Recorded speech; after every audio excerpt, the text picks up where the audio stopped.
Yeah.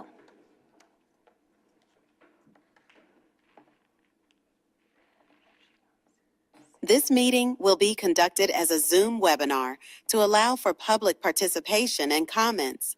The Contra Costa Transportation Authority does not condone hate speech in any form. We continually strive to make life better for all members of our community and create an atmosphere where everyone feels a sense of safety and belonging. We ask that anyone who wishes to speak does so with civility, respect, and kindness for others. Public speakers will have up to 3 minutes to speak. The chair will call upon public speakers at the appropriate time. Each public speaker is requested to state their name and organization, but providing such information is voluntary. Public speakers who wish to speak in person should submit a public speaker card to the clerk. Public speakers participating by Zoom who are wishing to speak should use the raise hand feature or dial *9 if participating via phone. Written public comments received in accordance with the teleconferencing special notice on the meeting agenda will be provided to the members. If authors of any written correspondence would like to speak during the meeting, they should raise their hand or submit a public speaker card. Thank you for participating in a meeting of the Contra Costa Transportation Authority.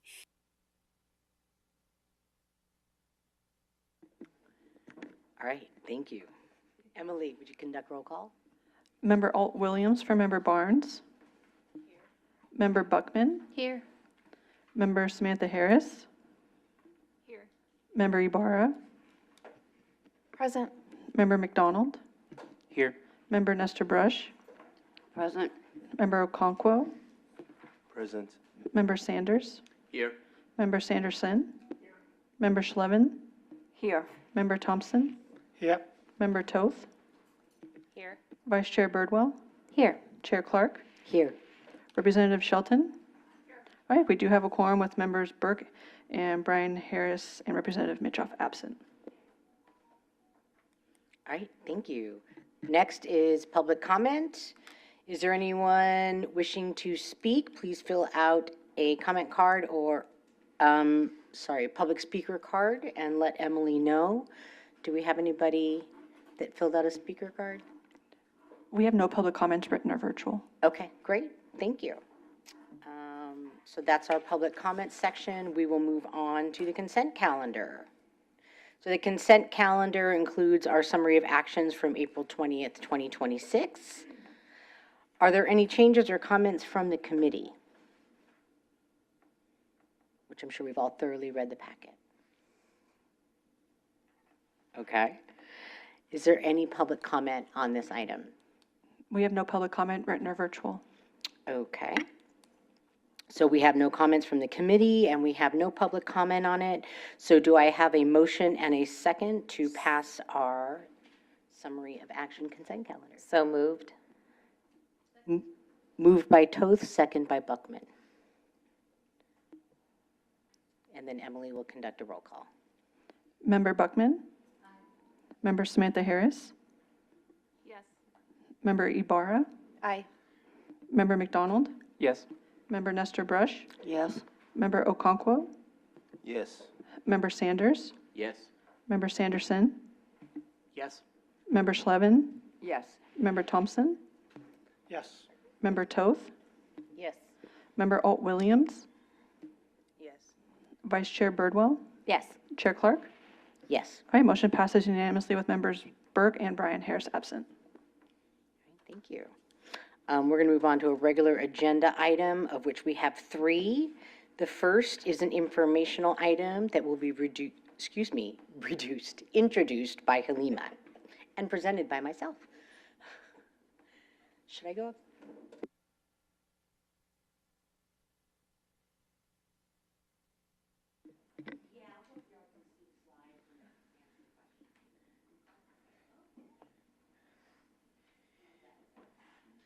So I'll just briefly introduce the item, but really going to pass it over to Jean to share the bulk of information. So this is a recap on the San Pablo Medical Shuttle Pilot Program that was funded through Measure J and through Measure X. Initially, $824 were allocated for this program. And this was during the period of 2024. The program began in May 2024, and the first ride started in August of 2024.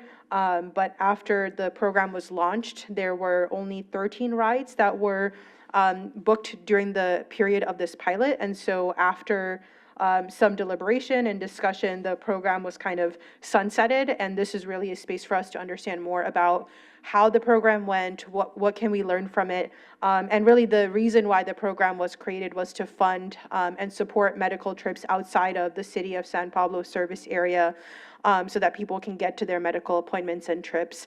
But so this is really a space for us to understand more about the program, what we can learn from it, and what the future of medical-related trips can look like. So with that, I'll pass it over to Jean.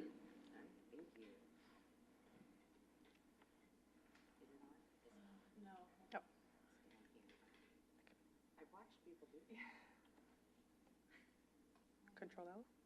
Okay. You can also sit here and just do it from here.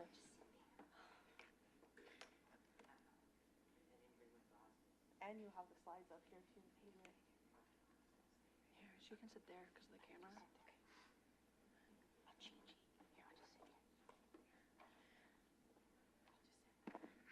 Okay. Can you hear me now? No. Not really. There we go. Okay. Thank you.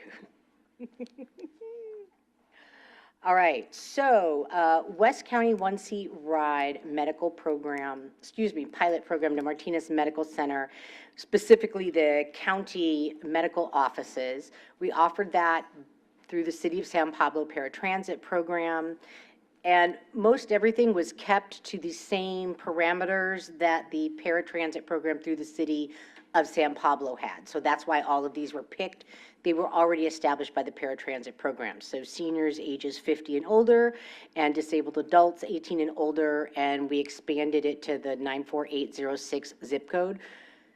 City of San Pablo does not do all of 94806, and we can get into that on a totally different day and a different subject. So this actually did open up the service to more than just what San Pablo Paratransit was doing. As was stated, we were given a great budget through, so CCTA gave funds through Measure X, and then we went to WICTAC, and WICTAC decided to use their Measure J 28B funds. Those were just both what those agencies had decided. We did Tuesday, Wednesday, Thursday, 9 a.m. to 3:45, up to 3 round trips a day. And you can see the fares there, $5 one-way, $1 MBF, which is means-based fare, and all the attendants rode for free.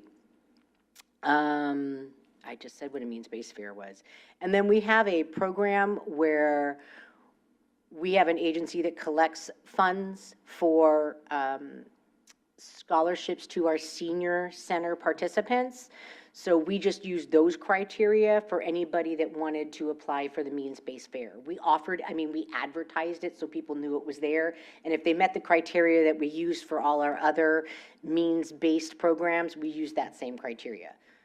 And it was very, very easy. How do I go to the next one? Thank you. There we go. Don't look at all that. Okay, so original dates, February 1st, 2024 to June 30th of 2025. Again, due to staffing shortages, we lost our coordinator and a full-time driver right before we were about to start this, so we thought we really wanted to delay it a little bit and be able to give it the real attention that it needed. So there's all the different things that we did for the outreach, flyers, phone calls. One thing that was really interesting, we worked with Nelson Nygaard CCTA and Nelson Nygaard, and they helped us come up with a lot of projections, but they also even came up with a script. So when we answered the phone to all our paratransit drivers, we had a script that said, "Hi, San Pablo Paratransit, are you aware that we do one-seat medical rides to the Martinez Medical Center? Are you interested?" So we had our front desk people at the senior center saying the same thing. We put a little script together. That was new for us. We never really did that. And as you can see, all the different flyers passing out. We did social media. We have a monthly senior newsletter. We have an activity guide, a city manager weekly report, and we were added to the 211 database. So if anybody called about that, they got information about the pilot. And I do want to say one of the reasons, actually I do say that one of the reasons we really did it was we were getting people that were calling and really asking to those rides to the Martinez Medical Center. And part of the social trips, and that's not what I'm trying to say. Travel training, there we go. We call them social trips. So part of the travel training was they actually took trips out to Martinez Medical Center from Richmond and San Pablo, and that's when they were like, you have to come to the Hercules Transit Center, you have to transfer from there, and they're like, it's an hour and a half to 2 hours, depending on your timing, and at least 2, if not 3 transfers, depending on where you were coming from. So that's really where this was born from, was people asking about it, our writers, so our City of San Pablo writers asking about it, getting that information, and then, of course, and these were not necessarily, these are also people that didn't qualify for East Bay Paratransit, right? We really wanted to open it up to people that maybe just don't drive, but didn't necessarily need an extremely supportive paratransit ride. So I just kind of wanted to touch base that that's kind of how this all came out. And it really was just verbal requests. So we thought, well, enough verbal requests, then let's try it. We had Measure X funds coming in, so we should try it. That's our flyer that we would send out. We did all our community outreach, 4th of July program. That brought in, I don't know, like 3,000 people. Our egg hunt was like 2,000 people. So we brought these flyers out to absolutely everywhere. I know I brought them out here when we were the PCC, and anybody who needed them, I'll give you more. But it really kind of came from us just because it was 94806. So of course it's hard as an agency, if you serve more than that, to be kind of, pushing that out there, because it was limited. And it was, I want to say too, it was just limited due to, it was supposed to be a relatively small pilot. Also, we did hire a part-time driver specifically for this. So I want to point out that nobody was denied a ride because we didn't have a driver, right? It was more based on what people were requesting. Okay, so Halima, let you guys know we booked 13 trips and completed 12. 1 was canceled, serving a total of 4 customers. Total cost about $12,000. And I know when you read that, you say, what, $1,000 a trip? 5,000 of it was marketing, right? From banners and all those kinds of things that we did. And there's about 2,000 in there of just setup time. Right, so meetings, organizing, hiring a driver, all those kinds of things. So obviously, if we had had more trips during that time, the per cost trip would have gone down greatly. The target when working with Nelson Nygaard was to provide this between $65 and $75 a trip, which if you've done any of the claim review process or anything, that's actually a pretty good price, for the trip and for the length. It was 12 miles one way from where we were to there. And how we collected information, sorry about that. So the initial was identified just through rider feedback, which I think I had said.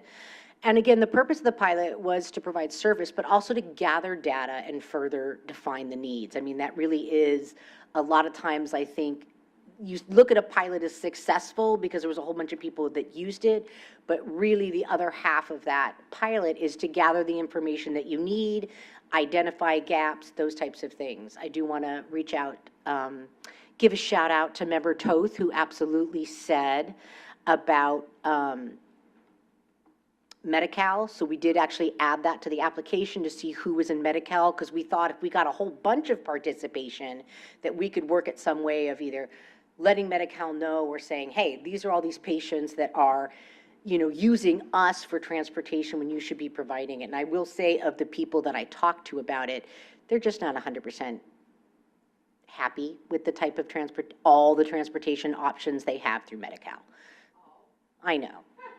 I got a couple that just said, yeah, it's great. They provide a taxi, but you have to book the taxi a week in advance. And then if you don't take it, they charge you a portion anyway, and you have a limited amount of funds, and they didn't really particularly care for it. So that was one person's feedback, which she had taken it a number of times. So it did, the pilot did meet its objective of gathering some data for us, absolutely. I think the biggest, and I'll come to the what next steps, but the biggest was, you know, we went to the Martinez Medical Center, obviously. Actually, one of our patients served on their board. One of our writers served on their board, introduced us, you know, to the clinic director at the time. So it's not that we didn't have an in, and he was just like, I get it, you know, we can put some stuff out, but we don't serve just 94806. So if you're doing it from us, you know, it might raise more questions, people coming to the front desk, asking why it's not available to them, you know, and you could see that type of issue that come up. But I do want to say we went to all the different doctors' offices and medical centers in 94806 and passed stuff out and talked to doctors and put that out there. We have the West County Health Center right behind the city of San Pablo City Hall. So we were there at least once a week, postcards, flyers, that kind of stuff. So I'll go to the next one. All right, recommendations. And this is the big one. Collect data for medical providers on patient volume, travel patterns, and zip code distribution to better understand demand, improve potential future service. So for instance, you know, we got a lot of support. One of our board members, one of our city council members is also on the WICTAC board. She's like, oh, I can't wait for this. I had to have, you know, an eye procedure. This will be great.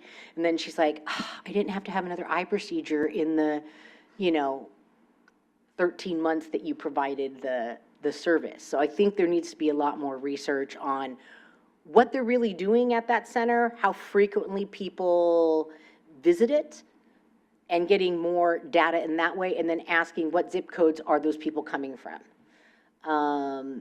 Absolutely expand service coverage to a broader West County area, but again, I think to get those data points first before we just kind of randomly throw blankets out there to see who might need what. Explore partnerships with TNCs. I think that, I think a lot of people have, you know, services have already done that. I think that might be a good supplement. Again, when we're talking about expanding service, you know, working even just with El Cerrito and Richmond to do a more regional approach to all of it. And then the last one, investigate Medi-Cal reimbursement opportunities. Obviously, we didn't go over the budget, so we weren't, you know, scratching for funds, but that doesn't mean that that's not an option. That's what I have. I see questioning faces. And I'm going to let Vice Chair Birdwell take that. Go ahead, Member Toth. Thank you. So I have so many things to say. So my first is a question based on the end of your presentation. The city-based programs in San Pablo, El Cerrito, Richmond, those are funded by Measure J dollars. Are they, and I know they only provide within their city limits, but is that in the expenditure plan language that limit exists, or where does that limit come from? Because that impacts who can do these. Sorry, it's you and you. It's no longer the slide. That impacts the ability for some of those other local providers to achieve the one-seat ride of this project, right? Yeah, and that's kind of a bigger thing, you know what I mean? The thing about this was because it was specific Measure X from different age, right? Measure X dollars that weren't tied to Measure J, and then of course the Measure J 28B, which can be used specifically for expanding services. Those kind of limits weren't there. So, But do they exist in the absence, so 28B, they're not restricted to the cities? I'm just curious where the policy came that El Cerrito just is in El Cerrito, Richmond is just in Richmond, San Pablo is just in San Pablo, like, we're all given boundaries based on our funding. That was set when Measure J, was it Measure C? And then Measure Measure J? C, and then it became Measure Yeah. J, but the expenditure plan language changed, as did the introduction of line 20A, 20B, blah, blah, blah. So my question is it in the language under 20B that city-based funding is only allowed to be provided within the city limits? Or is that something that just was done in practice? Ours is a larger boundary, so we have I honestly don't know. I mean, we even talked about that when Peter was here, to say, okay, what are the boundaries? What really are the boundaries? He kind of, I don't know all that, so he can, he kind of explained all that, You look at Tim looks at No, Halima, no, Halima looking looks at you. Halima. I don't know. I just know that, that's what we've been told, that those are our boundaries. It would be interesting to do a little digging on that, because that would impact the ability to, at least for medical transportation trips, we could probably allow that one-seat ride to happen without going to the paratransit providers to ask them to do it. See, we want to have the paratransit providers providing one-seat rides. It's expensive for them to do that.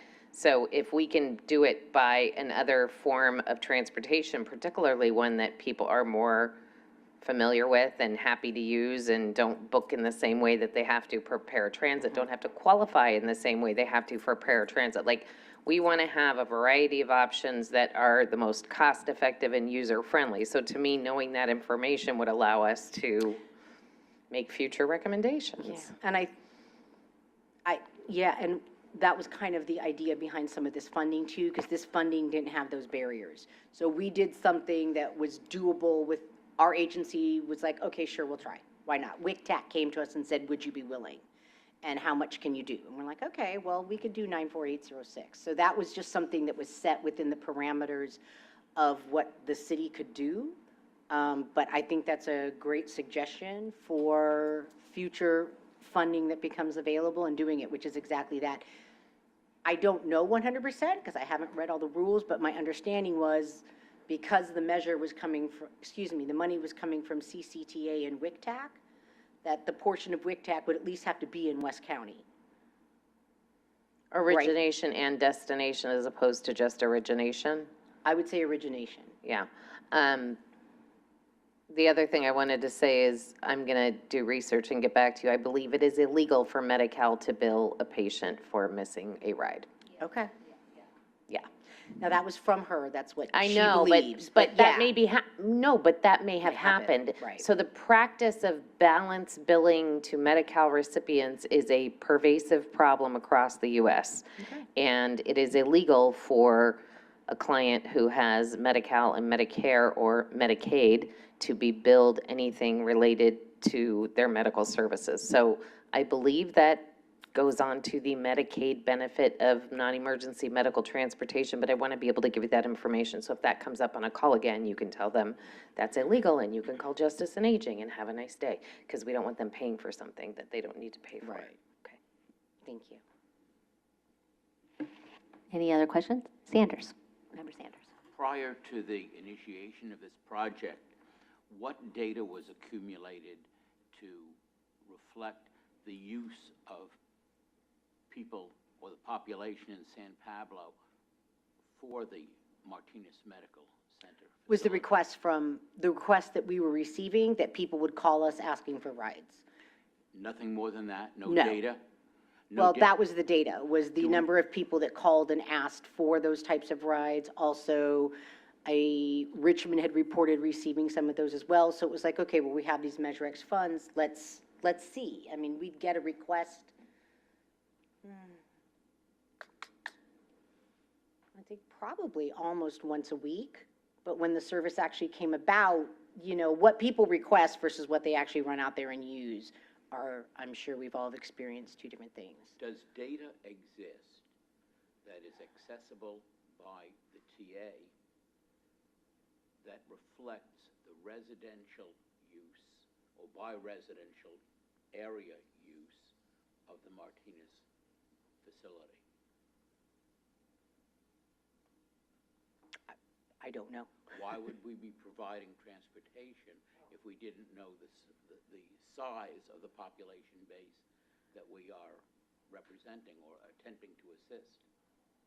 I can give a little background on that. So, there was a doctor's hospital in West Contra Costa Aware. County that closed. And Yes. so these conversations started way back when, prior to, it, and I can tell you, I don't know the exact numbers, so I'm not gonna give you what you want, but I am gonna tell you that it was an extreme problem when Doctors Hospital closed, that people were no longer able to get on one form of transit in their neighborhood to their medical center. So these conversations started a long, long time ago, and it was prior to the one-seat ride that paratransit providers were doing.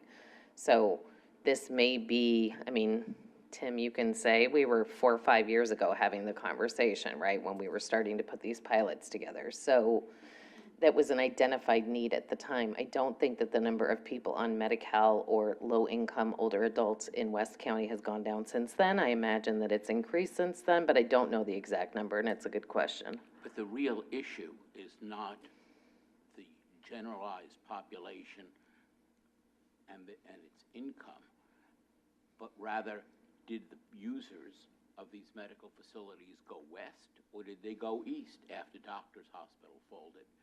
We apparently initiated this project without having that information in front of us.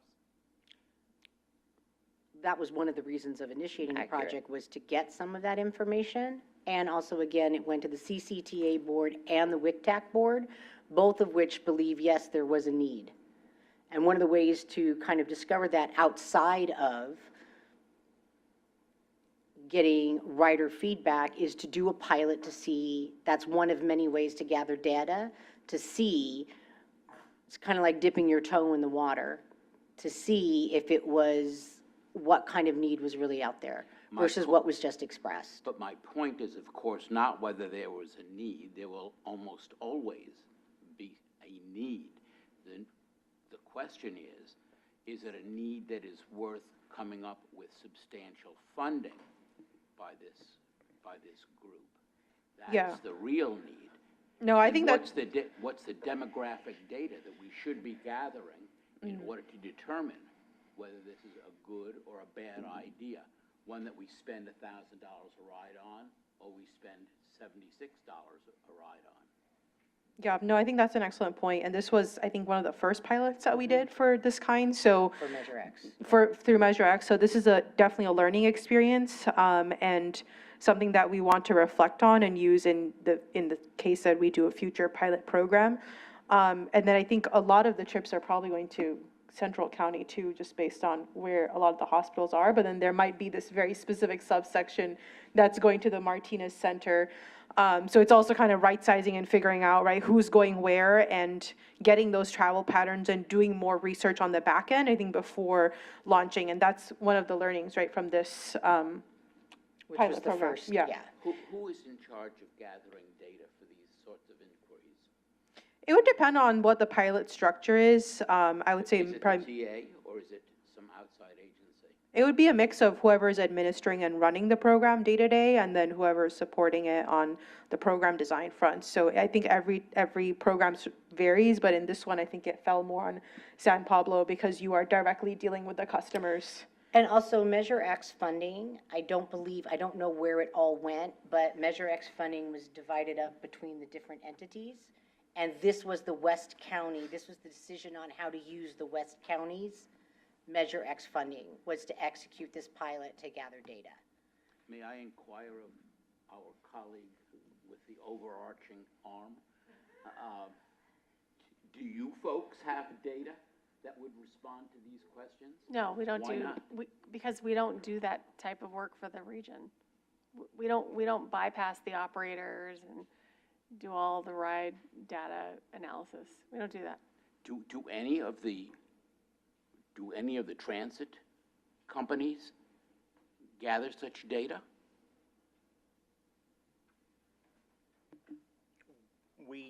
generally, we gather a lot of data about service that we are providing, but it's notoriously difficult to get information about sort of latent demand that's out there that we haven't managed to encounter. So, no, not really. It's hard to get data on a service you haven't provided. It seems to me that the lesson learned is that we need to be gathering data before we jump. And that's what I spoke of, Halima, when we had these meetings at the Center for Real Estate and Urban Economics. Before we did projections as to what this Bay Area would look like at 50 years, 50, 60 years later, we had data coming out of the yin-yang that we dealt with, and we analyzed. And I think what we're learning as we do other programs too, like the LIFE program, is that it's almost like a chicken and egg situation with programs where you have an idea of what you think would work. I think similarly with travel training, right? We have an idea of what we think is going to work. We do our research, we talk to people, but that's only going to tell us so much. And until you launch a program, you're not going to get the full idea. But I do think there's, again, lessons learned here on maybe scaling. Maybe the amount of funds that were put in for the pilot didn't make sense for what was actually utilized, right? Maybe it's a phased approach. So again, this is a new kind of area that this Office of Accessibility has been focused on and looking at, and MeasureX is also a new funding source. So there's a lot of lessons here to learn, I think, for the AAC to really ideate on. And then I kind of wish you were on the claims subcommittee this year because there's a lot of data, and maybe I can share.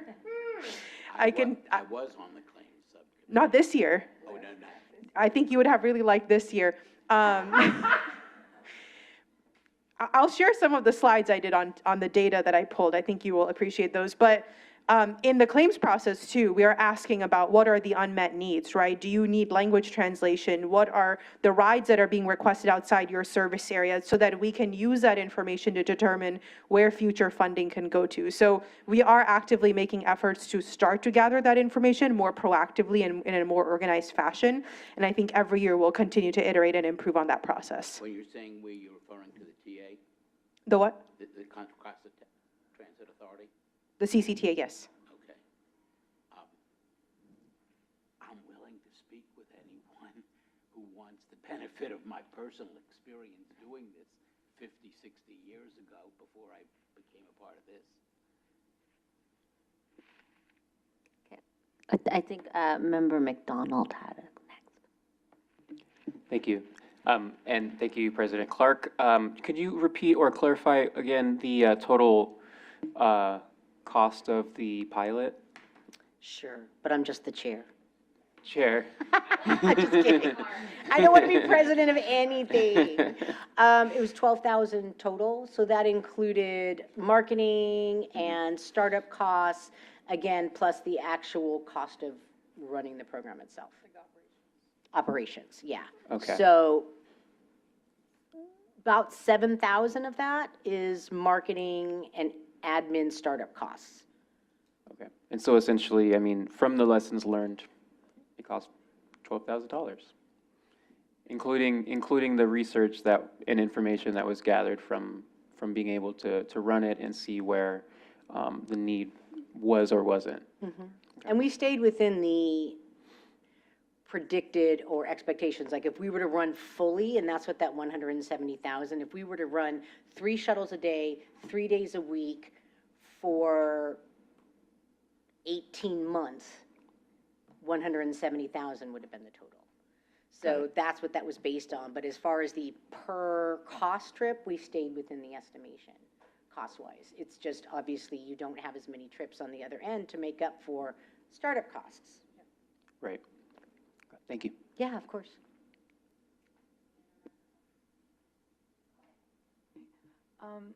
As always, forgive my newness and ignorance, and thank you for addressing scale.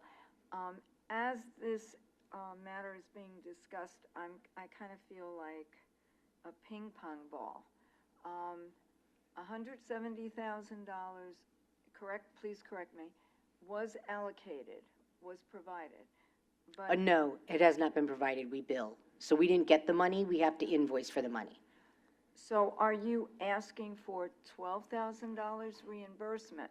Yes. And then I guess my question is, what becomes of the balance of that unused money? So the unused funds will come back to CCTA, or I mean, it was always with CCTA, and will be available in our Measure X funding pot. So we can reallocate those funds for another program, or another initiative.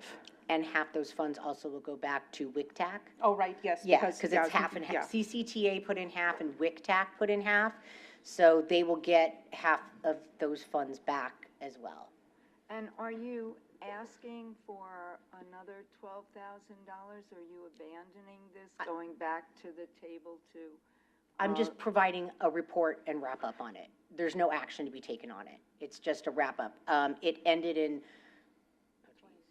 June of 2026. So we haven't continued the program. 2025. I was like, June hasn't happened yet. That's next month. Yes. So it ended in June of 2025, basically based on just there wasn't a lot of demand. We weren't getting more feedback. We didn't think that it was time to continue to pay a part-time driver and all that kind of stuff to be there. So this is just a report on What transpired what transpired. and what we learned, Yes. and what potential next steps could look like Right. if there's an interest. And what we discovered at the next steps is we need to do a little more research. The hard thing about that too is, you can't get into people's medical reasons type of thing. You know what I mean? So I think the big thing that we had talked about, especially with Halima, is, how do you get that kind of information from the actual medical centers? How many people are coming, how many times, right? And that's work on their end that they don't have to do.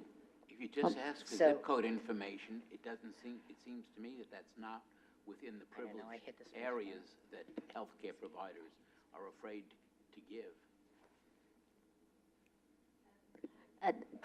Davis had his hand first. Okay, go ahead. Yeah, so I think the purpose of this committee is to provide the level of scrutiny that you're providing, Robert. So we all appreciate that.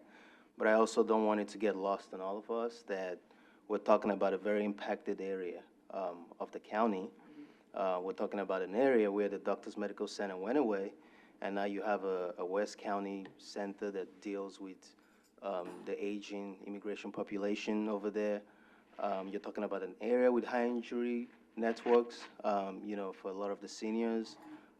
So yes, it's good to scrutinize and, dig into the data, but also data is overlapping, right? So if you're looking at food insecurity data, access to, that area is littered with food deserts, for instance, right? So you can deduce from other data points that this is an area that needs to be filled, the gaps.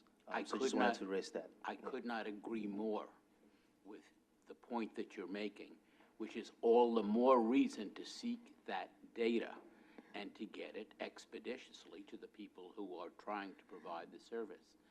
And the service may be going west when it should be going east, or east when it should be going west. That also needs to be studied, but it needs to be studied. That's the point. That's correct. I agree. I also think pilot projects serve as a source of data too. Yeah. Okay, Member Buckman? Thank you. I think, Halima, you mentioned earlier that it wasn't just the transportation wasn't just going to the Contra Costa, the one in Martinez, but also going to other, no, just there. Yeah, so this Oh. pilot was just to the Martinez Medical Center. Oh, Yeah, okay. yeah, because, Okay. yeah, it was just Was that. there a reason for that? Because I know at Mobility Matters, when I do information and referral, I do talk to some people that are from the West County, and sometimes they do drive, but they can't go on the freeway, but they are able to go on their own, and so this is something that they would have been able to take. Absolutely.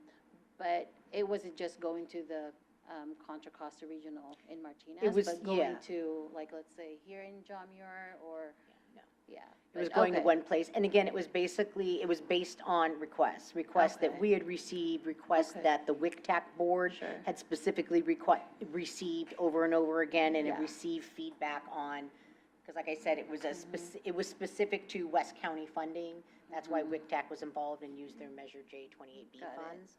So Okay. it was to serve that. But yeah, and that's Thank one of the you. things too. Should it be Sure. numerous medical centers? The feedback Right. that we got was Yeah. specifically that medical center. Right, I see. Got it. Because it's a county medical Sure. center. Okay. Others would provide better transportation Yeah, than the county medical program. yeah. This is more just a comment, Mhm. and I'm thankful that CCTA is actually working on doing survey like this, because all of us transportation services, we all have our own qualifications, and I think we all need to work together, because even at Mobility Matters, we have our own gaps. And if we can all work together, then we can fill those gaps instead of trying to promote new ones. Maybe, that's okay, but I think with what we have already, I think we can make those happen. And I'm looking forward to hearing more about this. And thanks, CCTA. Yeah, I think we should do that. Member Toth?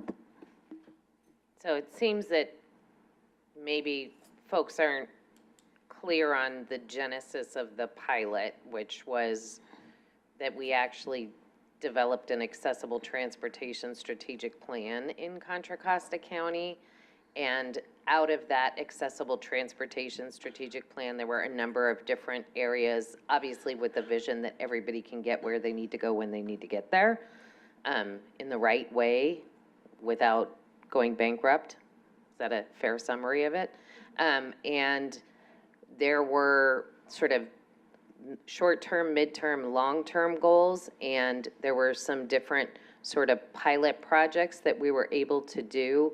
So Measure J, having already had funds expended, didn't have cash to do new pilot projects, but Measure X passing allowed the half-cent safety net sales tax to provide some additional funding that could leverage Measure J dollars that would allow us to try things that we had been for decades identifying in transportation studies that were needed in accessible transportation space. So this was one in a series of 4 or 5 different initiatives that were piloted to test the waters to see if this is something that was going to work, like the one-seat ride program, like the means-based fare program.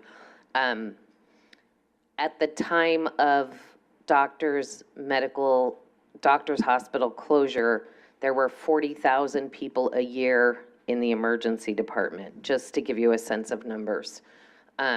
But there's no reason we can't be working with public health to figure out what those demographic looks like. Certainly, most of the folks who are on Medi-Cal or on Medi-Cal managed care and Contra Costa Health Plan has those numbers. Like, I love that you want data, we need data. But I think that there are places and spaces where that data lives, and it's just a matter of pulling that together, because I don't want to spend a bunch of money on gathering data if data already exists, because I want the money to go to the wheels on the ground, moving people around. But I love that you're asking that. It's important that we have those conversations, because I actually think it only makes our role stronger to know what those numbers are. It's not just getting the data, though. It's not just being sure that it goes to the right place. It's that we have a certain credibility.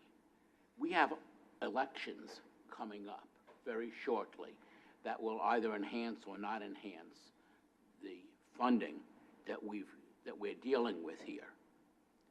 And frankly, I would view it as a problem if some of the numbers that Jean has brought to our attention today got out at this point to a voting public. I want to show, what my objective is to show a responsibility on the part of the TA to treat this money seriously and to work with data from the get-go. I agree that pilot projects are going to be necessary from time to time with limited, thankfully, this pilot was with a responsible group that knew better than to ask for the whole of the $170,000 up front. But it's still something that we need to be very mindful of, Halima, and someone's got to bring it seriously to the attention of the TA, that they're the ones who should be looking, and in my opinion, they should also be looking to the big guys down at the end of the table here for the overarching information, the data on this Bay Area. I think we can definitely touch more on that with the TEP presentation, which talks about Measure J and how that's communicated to the voters and the next steps. But I think for $12,000 for the learnings and for the pilot, it was not, I've seen worse numbers.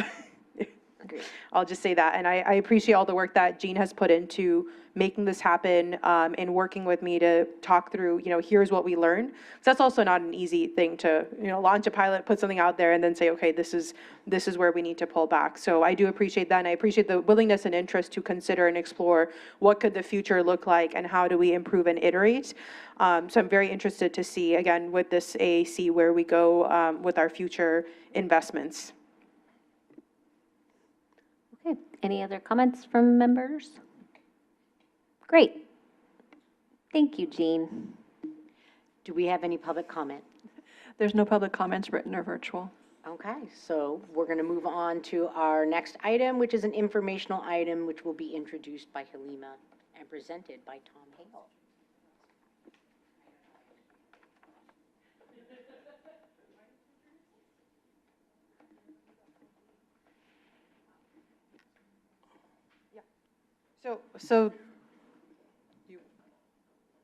And the next presentation is on the one-seat ride, so I'm going to invite John up here. I was going to ask if you could drive the slideshow from there. That's an Emily question, I think so. Thank you. Control L? Oh, it's all PowerPoint. I skipped? Yeah. I'm so sorry. I skipped. No worries.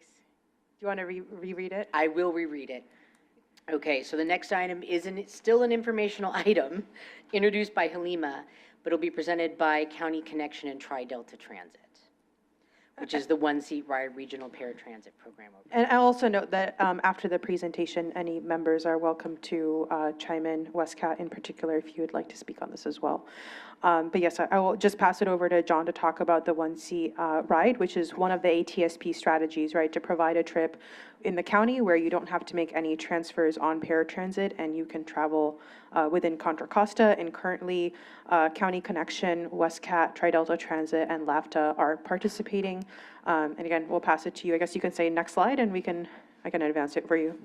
Sure, thank you. And thank you, Empress Clark.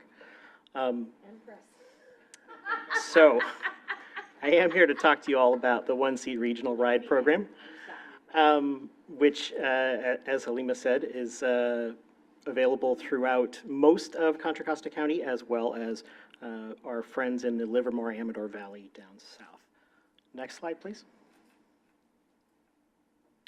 So, in order to sort of set the background for the one-seat ride program, I do want to take a moment to talk about some ADA paratransit basics. And the reason for that is because this all really only makes sense if you have a certain amount of context to put it in. And ADA paratransit is a fairly rarefied topic. And so just to lay some general groundwork. ADA paratransit is the adaptive complement to fixed route transit service. It's required for all public transit operators in the United States to provide. And as part of that requirement, there are various service criteria that we have to abide by. Those are spelled out at 49 CFR Part 37.131, if you've got your Code of Federal Regulations handy and you're curious. Minimum 3/4 of a mile from fixed route, that's pretty well known. Same days and hours as fixed route. That goes route by route, the requirement does. Often it's not actually run that way for various reasons, but that is the requirement. There's a fare limit And the big ones are, we must provide the trip within 1 hour before or after the time that was requested, 100% of the time. We cannot operate with regard to trip purpose at all. We can't prioritize medical trips over recreational trips, for example. And we can't operate with what they call capacity constraints, which is, it could be anything from a wait list or, no, I'm sorry, Tuesday morning is full, we can get you on Wednesday. Or it could be any operational pattern or practice that limits availability of the service. So that is the sort of overall background. Interestingly, that's the guidance that is provided and the criteria that are provided for service within a given agency's service area. However, there is no federal guidance about how to do service between service areas. And so that's kind of something that's been left up to operators to work out amongst themselves over the last 35 years or so. And that's produced a lot of interesting answers, no two of which are really the same depending on where you go. What I do want to mention is that there is an explicit federal rule that attended transfers, we'll get to that in a minute, are not required. And that is included in the federal guidance, which is listed at the bottom there, Circular 4710.1. Next slide, please. So, program history. Transfer trips, as we call them, that's a trip that begins in one area. It goes to a common point on the border between the two transit agencies. There's a handoff where the person gets off the first vehicle and then gets onto a second vehicle and proceeds to their destination within the next service area. Those are historically among the most resource-intensive of all paratransit trips, and they are grueling, exhausting for the riders. So the goals of the One Seat program was to eliminate the time lost waiting for transfers, which is pretty substantial. We'll get into that in a minute. And also to make it much more comfortable for the riders. Also, there's a knock-on effect to the resource consumption of those transfer trips. It's very unpredictable for us. We don't know when we're going to get a vehicle back when we send it out to do a transfer. So that often has knock-on effects that ripple throughout our whole system. Even minor disruptions can have a major impact on the rest of the system. So one of the goals of the One Seat was to reduce those ripples and thereby protect our core service so that it's less prone to disruption.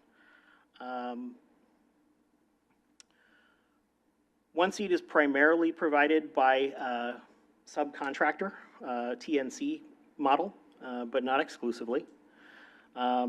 It did launch in 2020, and it didn't become a permanent program, changing from a pilot, until 2024. So for those keeping score at home, that is 4 years of pilot phase, which you can do only if you make changes annually to the form of your pilot. We did that, and that length of runway, I think, we found was kind of essential to getting it really off the ground. Next slide, please. So this slide is not actually intended to be read. There is text in all of those little boxes, but the point really is just to show you how convoluted and messy the cycle of a transfer trip really is. There are 13 plus steps to the process, and it takes 5 to 7 staff to complete all of those steps.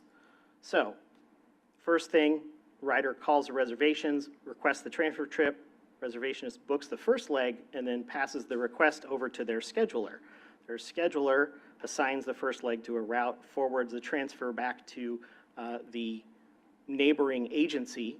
The neighboring agency books the trip from their transfer point, their pickup, to the destination, or in some cases to the next transfer point if it's a 3-agency trip, and then confirms the details back to the original scheduler, who then confers with the reservationist, and then the reservationist lets the customer know. That's just to book the trip. On the day of, you have the first driver picks the person up from home, they drive them to the transfer point. The rider then has to transfer from the first vehicle to the second vehicle, which, as I said a moment ago, there is no federal requirement that that transfer dwell time be attended, meaning agencies are well within their right to what they call drop and roll. And the way that works is you get to the BART station halfway through the trip, wherever the transfer point is, the person gets off the vehicle, and then that initial vehicle just goes. And then you hope that the next one shows up on time, or reasonably so, to pick that person up and help them continue on their trip, but that is not actually required. Once the second vehicle does get there, they get picked up, they get brought to their next destination. And of course, that's one way. Most of these trips happen in round-trip pairs. So that means up to 4 drivers, 4 vehicles, and critically, 4 fares that the rider has to pay to make that trip. And that scenario assumes that nothing's going wrong, but as we know, things often do go wrong. So next slide, please. By contrast, the life cycle of a one-seat trip is a far, far simpler process for really all concerned. There's only about 4 steps. It only takes 2 to 3 staff, and it's much, much easier and more comfortable for the rider on the day of service. So they book with one person. We handle all of the arrangements on the back end of scheduling the trip and assigning it to a route and so forth. And then on the day of, one driver shows up at the person's home and takes them all the way to their destination, and that's it. They still are very often really long trips. That's just the nature of the beast. They're going from Antioch to Hercules. That can be a long way. However, it's a lot more comfortable, a lot easier, and ultimately a lot faster than doing the handoff halfway. So next slide, please. So these maps just kind of illustrate the point. On the left, we've got what a transfer trip used to look like. And then on the right, we've got what the same trip looks like now, taken on the one-seat program. So previously, you had 2 places where we had to actually stop and help the person get off the first bus, wait for a second bus, or if they're already there, board directly, and then go across County Connections area, and then repeat that exercise at the, I think it's the North Concord BART station. They get on a Tri-Delta bus, and they go to Tri-Delta. Whereas, with one seat, we just pick them up in Hercules and drive them to Antioch, and that's what we do, and everybody goes home happy. This is, as well as being better for the customer because it's not as grueling. Think of a flight you have to take where you got to transfer a bunch of times. It's also much less resource intensive, much more efficient for the transit operators because it allows us to avoid duplicating functions that we would just normally have to duplicate as part of our normal day. We're still doing those things, but we don't need to spend those resources on one trip that other agencies are also spending them on. That includes scheduling, dispatch, driver, and vehicle, etc. Next slide, please. Oh. Do we not have? Oh. I can work with it. All right. So this here is a graph that just shows the ridership growth that we've seen in paratransit over the last several years. Paratransit trip volume has been going up since the bottom of the trough in the early days of COVID. It is a little bit of a lagging indicator when compared to fixed route transit service. Tends to be a year or so behind the recovery curve. The red line here is what it would have looked like without one seat, and the yellow line is what we actually experienced with one seat. So, since the program started as a pilot, we've saved an estimated 30,000-ish hours in wait time and nearly $7 million in operating cost over those 4 years. Yes, ma'am. I thought it was so expensive. I know, Nope. it's like fantastic. It's a win-win-win, yeah. Next, please. And here's, to sort of illustrate that point a little further, here it is broken out as cost per trip, right? You can see costs went way up at the beginning of COVID for a number of reasons. And then once we implemented the One Seat program, it came way down, and they've been relatively flat ever since. This is really important because paratransit typically, just generically speaking, consumes 10 to 15% of a transit operator's operating budget, but only provides less than 5% of the trips. There is no separate outside funding. It has to come directly out of our main operating funds, unless there's some special local arrangement. And so everything we can do to bring that per trip cost down helps quite a bit. This is also nice because it allows us to take some of the costliest trips and the most grueling trips for everybody concerned and make them a lot easier. They're cheaper, and at the end of the day, they're much less uncomfortable for drivers, staff, riders, etc. Next slide, please. Okay. So benefits of the One Seat program. I mentioned that the One Seat helps protect our core service. That's service that's just local, that doesn't go out of town. In the bad old days, dispatchers often had to make big changes to the schedule for the day. That's the multi-hundred-piece puzzle that is all of the rides that are being provided that day. When a transfer was delayed or interrupted or something went wrong, that meant you had to dump the rest of that schedule and find a new home for every ride that was scheduled to be on that same route later in the day. That was extremely disruptive to the rest of the system overall. It's bad for the riders whose trips had to get rescheduled. They often end up taking longer. On-time performance takes a major hit.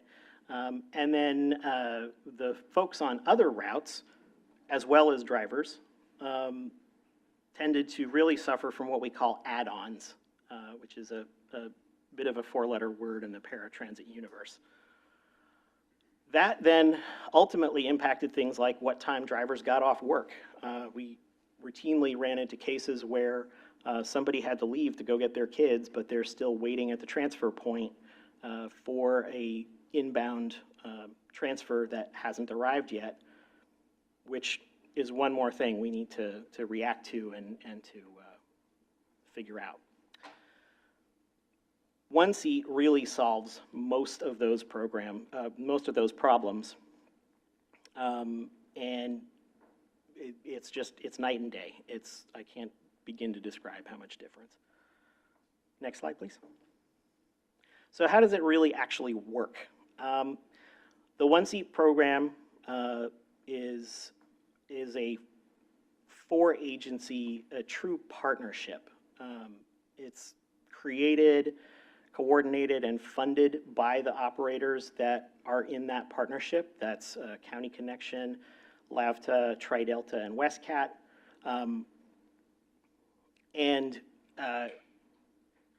this is an independent exercise that those 4 operators started doing.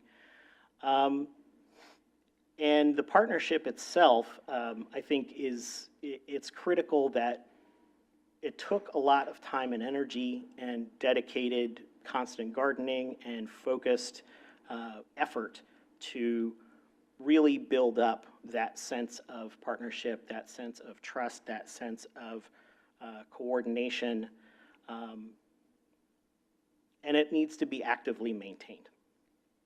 So we certainly are very interested in expanding the program. However, it's critical to bear in mind that the decision-making process for this program is consensus among the operating partners.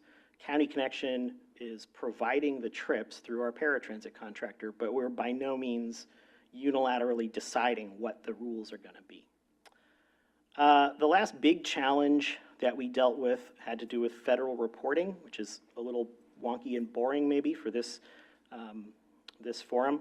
But the issue was federal reporting that we all have to do every year actually had no way for 2 agencies to share credit for a single trip. So we had to report one or the other as providing the trip, and that ties back to how our formula funding comes out at the end of the day.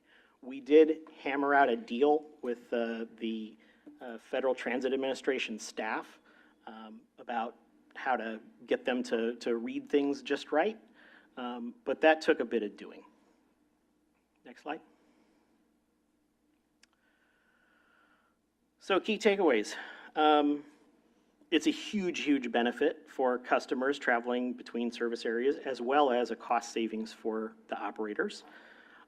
It works because of the trust between partners, which didn't come for free and doesn't stick around for free. And it is extremely worthwhile, but not necessarily easy to replicate just by sort of cookbooking it. It really does take a lot of time, a lot of energy of focused attention on the actual local players and situation, and so on and so forth. Thank you. Last slide. So with that, I'm happy to take questions, or Rob, Maisha, do you want to jump in? I think, John, it might make sense for you to come to this end, that way the chair can manage that part. Okay. First question, I didn't know you went to Mikuni. Sorry, I had to go to the picture. The sushi place, Mikuni, it's great. Okay, sorry about that. Right, exactly. Where there's never any parking, so it's so great to be able to take that. Ever any parking, okay. I digress. Do we have any questions or comments from the committee? I'll go over here to Buckman first. Thank you. Oh, man, when I first heard about the one-seat program, I was so excited because all the people that I talked to on the phone and, can't drive from Antioch or Oakley to go to Walnut Creek or Concord or anywhere else other than where they are, that was so exciting for me because I know that the transfers is like way too long, just like you said, and I think this is really exciting. Although that's only my excitement, I wanted to know, have you guys done any survey from your clients and were they happy about it? So County Connection is actually starting efforts to do a paratransit survey in the very near future. But I will say, just anecdotally, we have received a fair amount of feedback just through our normal customer comment channels and our regular feedback channels. It's overwhelmingly positive. People find it makes a really, really big difference. And yeah, it's been fantastic for everyone, both riders and staff and caregivers and institutional partners like Debbie's organization and so forth. And then one last one is, for all the people who are using paratransit already, how are you guys letting them know that that is available for them? Or is that something that they have to also, is that a different application for? No. Okay. If you are eligible for ADA paratransit, whether or not you are a resident of any of our service areas. You are eligible to use the one-seat ride program if you are taking a trip that's within that program's combined service area, right? We have not done a lot of focused marketing on the one-seat ride program because there's not more demand for paratransit trips than people are mostly taking, right? So anybody who needs to get from point A to point B on paratransit, if A is in one area and B is in another, we're going to book them on one-seat ride, and that works out. However, we haven't seen as much of a need to invite people to travel from Hercules to Dublin. We could, but it's, people who need to make that trip are already making that trip, essentially. Okay, that makes sense, because I did get some calls in the past and said they were traveling from Oakley or Brentwood to going to this way, and I said, no, you got to call paratransit. Tri-Delta, they do have that one-seat program. They do? Okay, so then I never got a call back, so that means that they were able to Yeah, get that. the Thank entry you. point to one seat generally is through the local paratransit. Okay. So if somebody lives in the Tri-Delta area, Tri-Delta will refer them to the Got it. one-seat number. Thank you. Thank you. Then we have Member McDonald. Thank you, Member Sanderson. Appreciate the presentation and for your team and all your colleagues here for what seems to be an amazing program. I'm really interested in, I know you mentioned that it's not a cookie cutter and, it always requires work specific to the agencies and geography that you have. But I am interested to what extent those lessons learned can be applied elsewhere. And so some of the things that caught my eye that I may have a lot of questions, but just stop me and we can move on to someone else. But one of them is around like the actual trips that are taken, like, do you find that a lot of folks are going just slightly over what would have been a normal jurisdictional boundary, or are folks taking really long distance trips? Any insight on what the majority of those trips tend to be? Yeah, that's a great question. I'd say it really runs the gamut. We have folks that are just going right across the border. We have a lot of folks that are actually going from typically East County, so the Tri-Delta area, that are then going all the way to the West County. And as I showed on the map, those would have been actually 2 transfer trips. And it's really all over the place. It's the drivers of the trips do tend to be kind of the typical things we expect.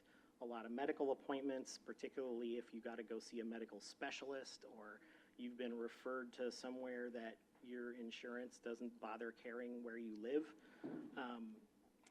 So those kinds of situations, it's great. But yeah, there's no one-size-fits-all in terms of if it's right across the border. I'd say mostly it's reasonable to think of it from the middle of one area to the middle of the other area, just averaged out. That's good to know. And I'm also curious, especially for those longer distance trips, perhaps the existing like service provider contracts may play a huge part in whether there's an additional cost driver in providing a long distance trip, perhaps out of the originating agency's core. Is the cost borne on the agency of the driver then having to go back into their core before they can continue providing service?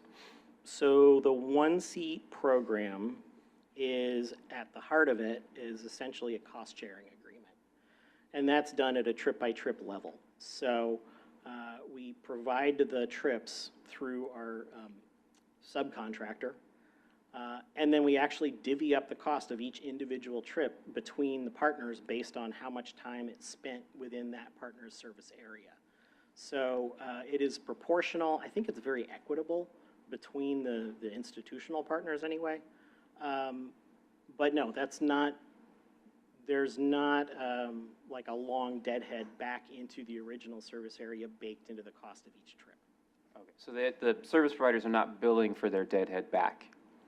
Assuming they have a deadhead back. Often, they'll go into one area, and then there will be another one-seat ride that's coming back in the other direction, and they can pick that up and bring them. Got it. Also, I just want to invite, sorry, Tri-Delta and Westcat to jump in at any time to answer the questions. I just wanted to make that, yeah. Sure, so maybe I'll take that. So the deadhead is once you've completed the ride and now you're traveling empty back wherever, that time spent empty is considered deadhead. And the little teddy bears.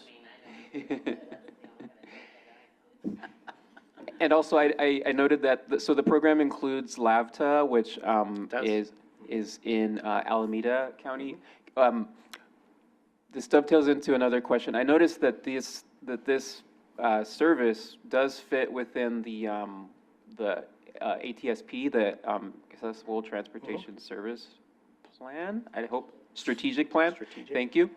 But Measure X funding was not sought for the program. Was that because of the inclusion of LAVTA, or were there other reasons for that? No, I don't think so.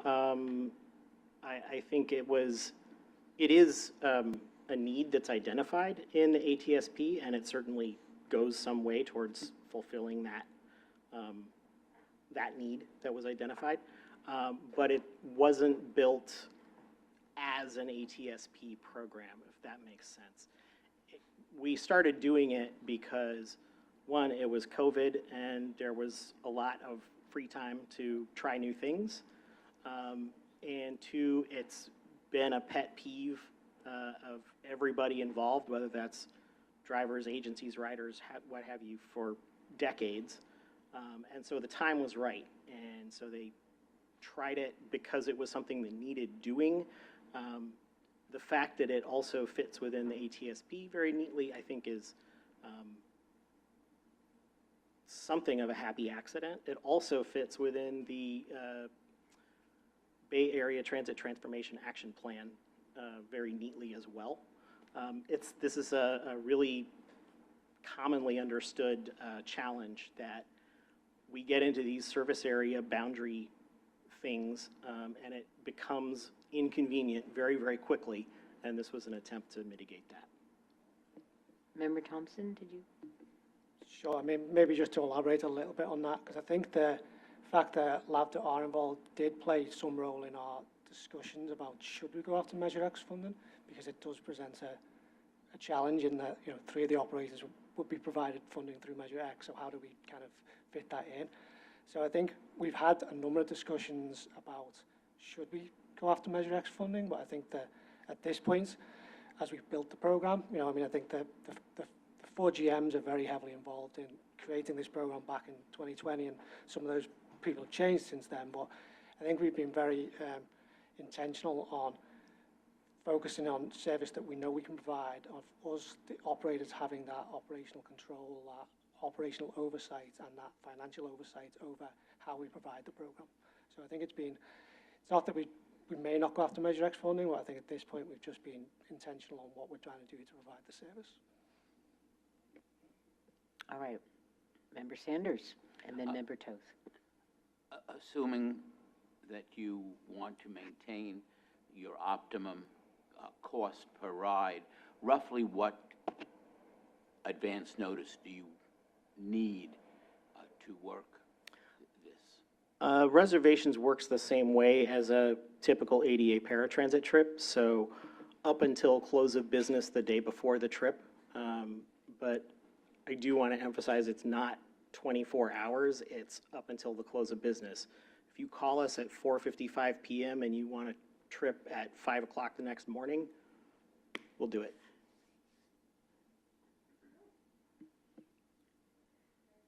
Member Williams, I forgot you had yours up, I'm sorry. It's okay, I turned my light off. I did want to just get some clarity on if we have clients living outside of the service area, is there a special accommodation for them for one seat?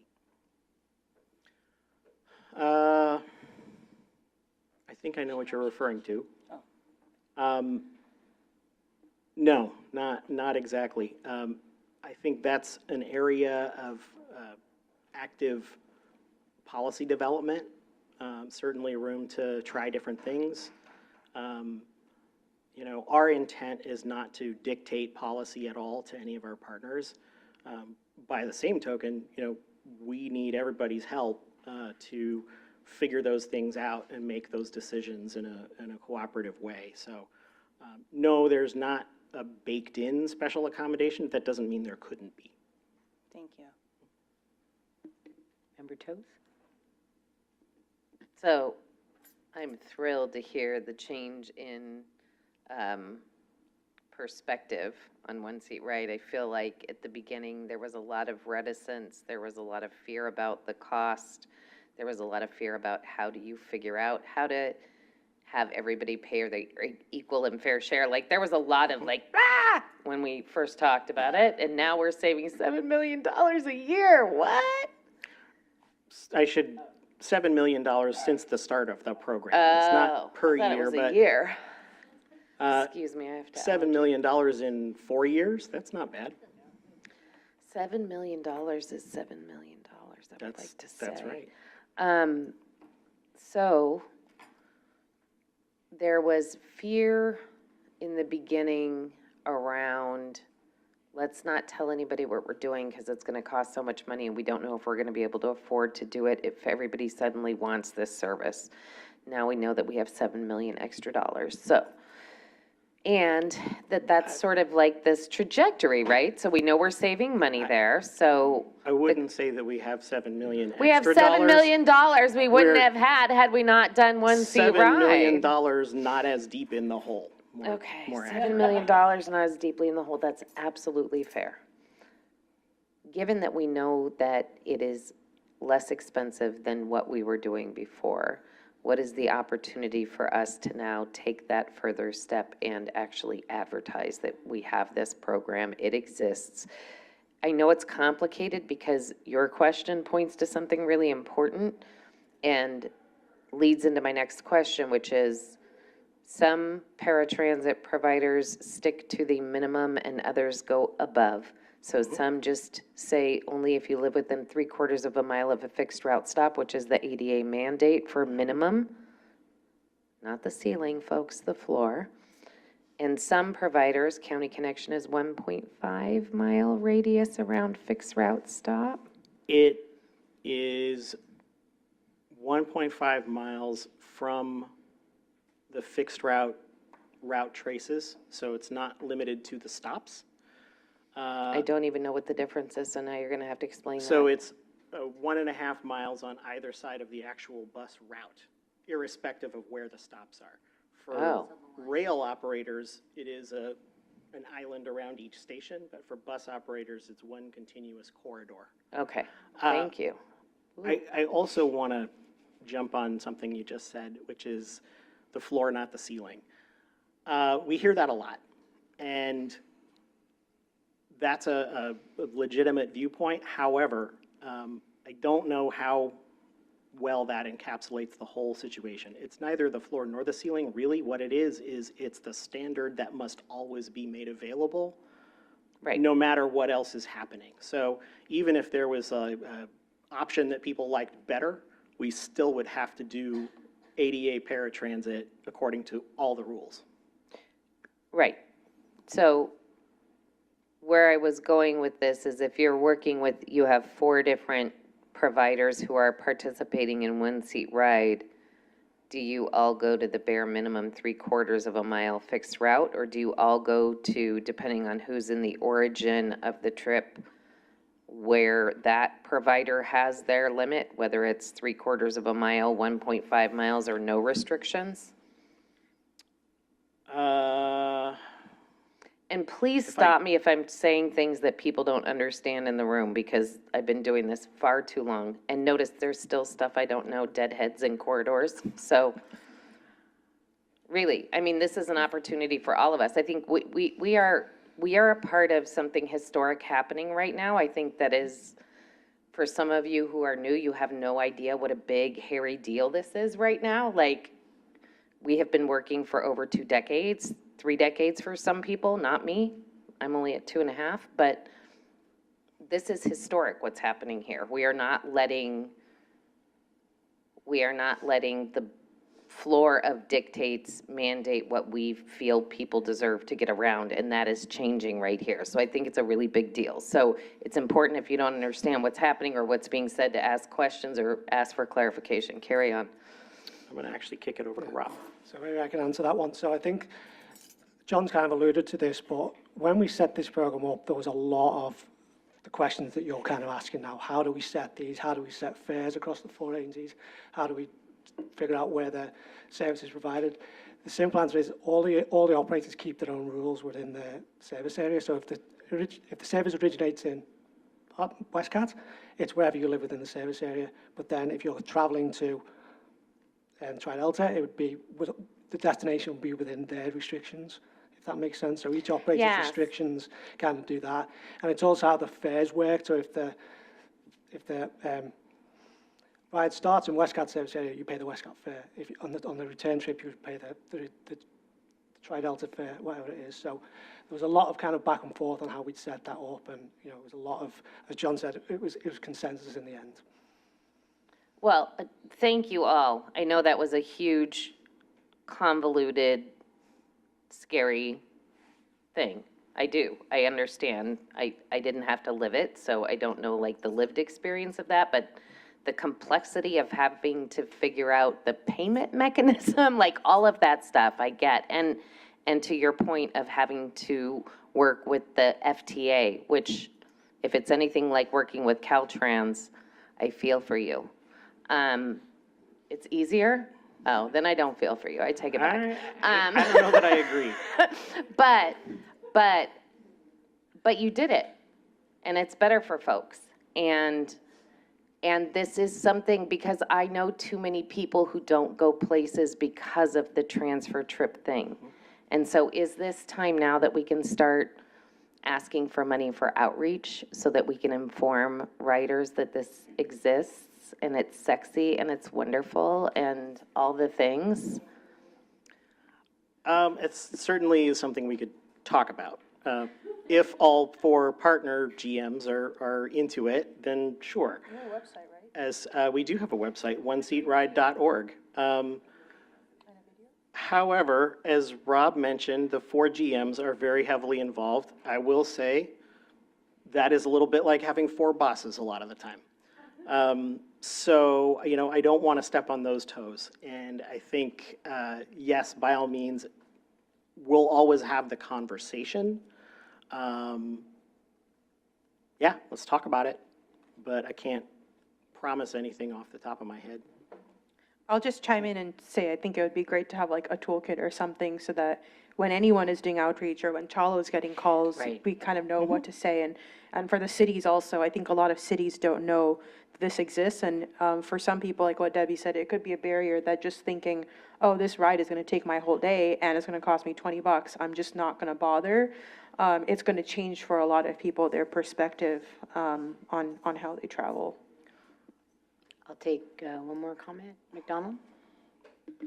Thank you. I was just curious if you found where the break-even point begins or ends. Like, I know the program includes short trips, long trips. Has there been any research or insight that you've gathered on when a trip is like this, we find that it's actually cheaper than if there were transfers, or if the trip were like that, it actually is a break-even or maybe a net negative? Has there been any kind of insight into that?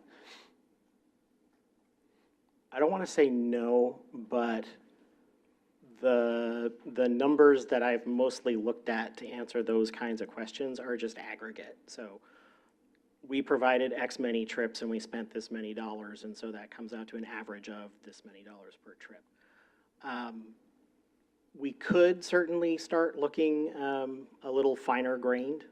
However, I think what you'll find is the same as regular paratransit trips. It's all over the place. Some of them are very cheap, some of them are very expensive, and everything in between.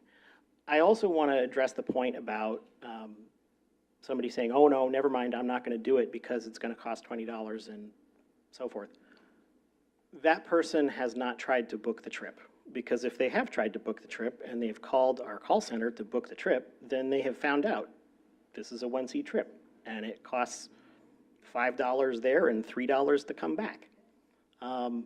So I'm not opposed to marketing. I think that's definitely something we can do, and I think the idea of coordinating our communication so that whoever it is that's getting asked the question has a good answer at hand, I think that's a smashing idea, so we'll definitely be doing that.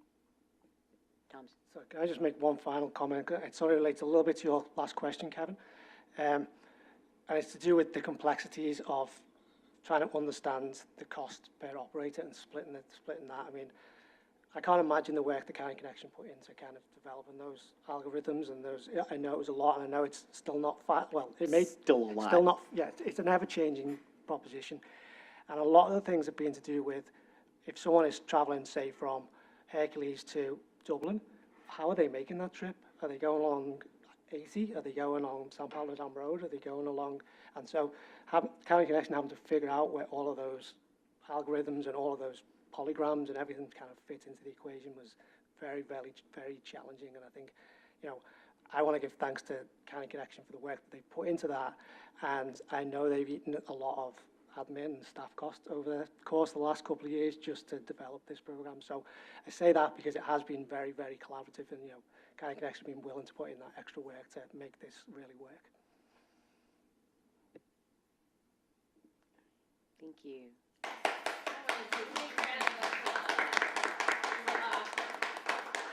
Got one more comment? Yeah, it wasn't Member mentioned, Shelton. so I did want to say, this program will be evaluated, yes, now I am, under a regional, evaluation, because there's a number of, pilots That's that great. are operating and that will come into operation around the region very soon.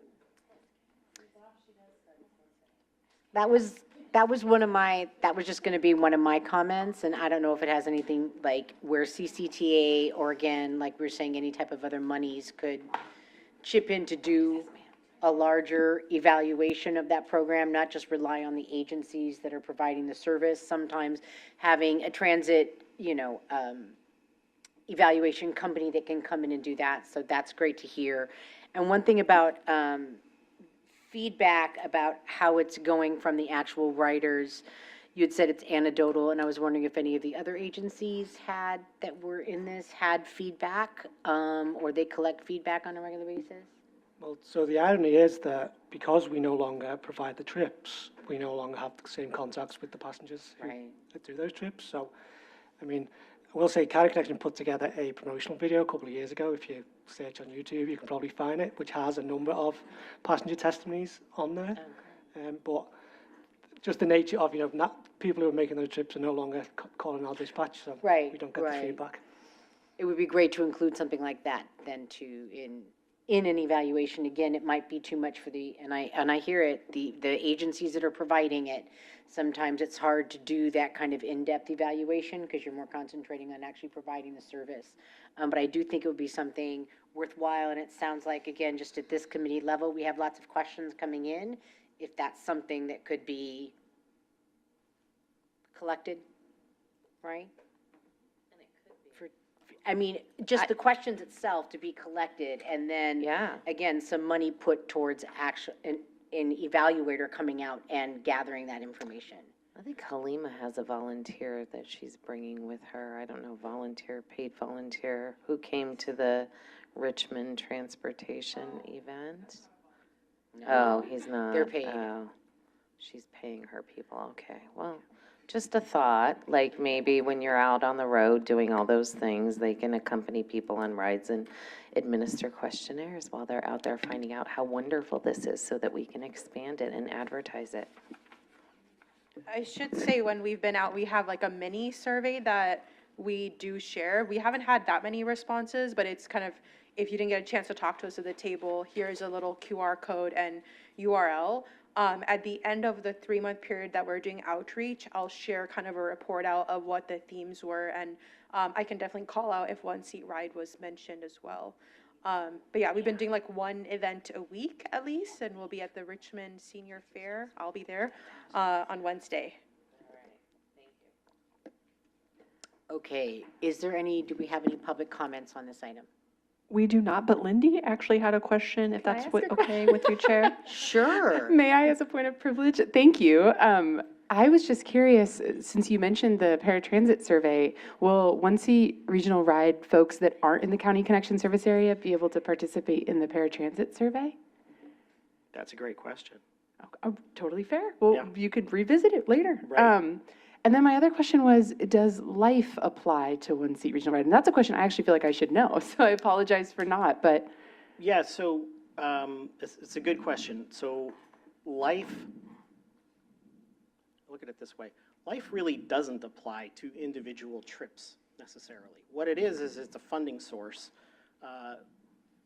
Our partner agencies in that program, I believe, send out tickets for the life trips.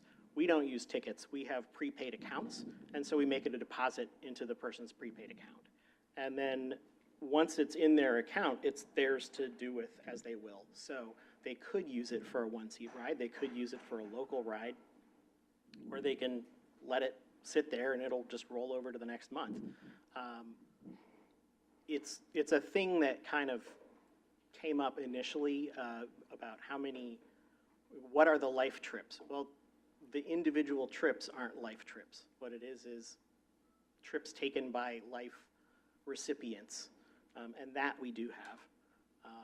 So, if that makes sense. So we do give out tickets, and yes, they do qualify. I mean, in that sense, the driver will accept tickets from our riders for the life program. Very cool. Okay, awesome. Whole life. Wonderful. Well, I appreciate the ability to kind of chime in there and be part of your meeting. So thank you so much. Lindy Johnson, I'm the Director of External Affairs here at the Contra Costa Transportation Authority. And I am standing in for Tim Hale, who unfortunately had to step out. He was really looking forward to doing this presentation and speaking with all of you. But we had a meeting today with Assemblymember Avaldeferez that we could not move. So apologies that he had to step out, but happy to be here. A little bit less beard, but I promise to bring just as much enthusiasm and excitement. You never know. So I'm going to share a presentation a little bit about our transportation expenditure plan process and this early phase that we're calling our listening phase, and just a sort of introduction to what that phase means or why we're calling it the listening phase. And then we actually have a Menti poll that we're hoping to do with all of you so that we can collect some of the feedback you might have and really listen or participate in a listening exercise with you all as a group. So let me quickly share that.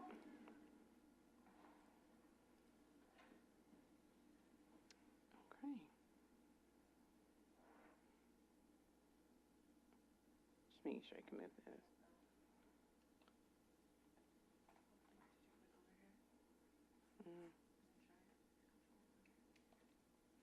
There we go. Wonderful. So,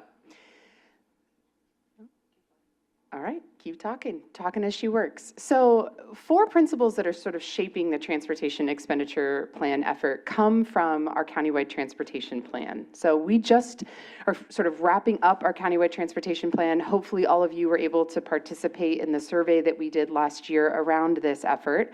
And the survey itself was informed by these 4 primary principles, which were safe travel, access for all, livable and connected neighborhoods, and growing sustainably. We actually went from this initial sort of principle stage into something where we were asking folks more concrete questions. There was videos you could watch, and we were asking for input on specific strategies. And that input, which shaped the CTP, will also shape some of this early listening. It's helping us to think about what questions we should be asking. That being said, most of this early phase of the transportation expenditure plan is pretty broad, and the questions are intentionally fairly high level.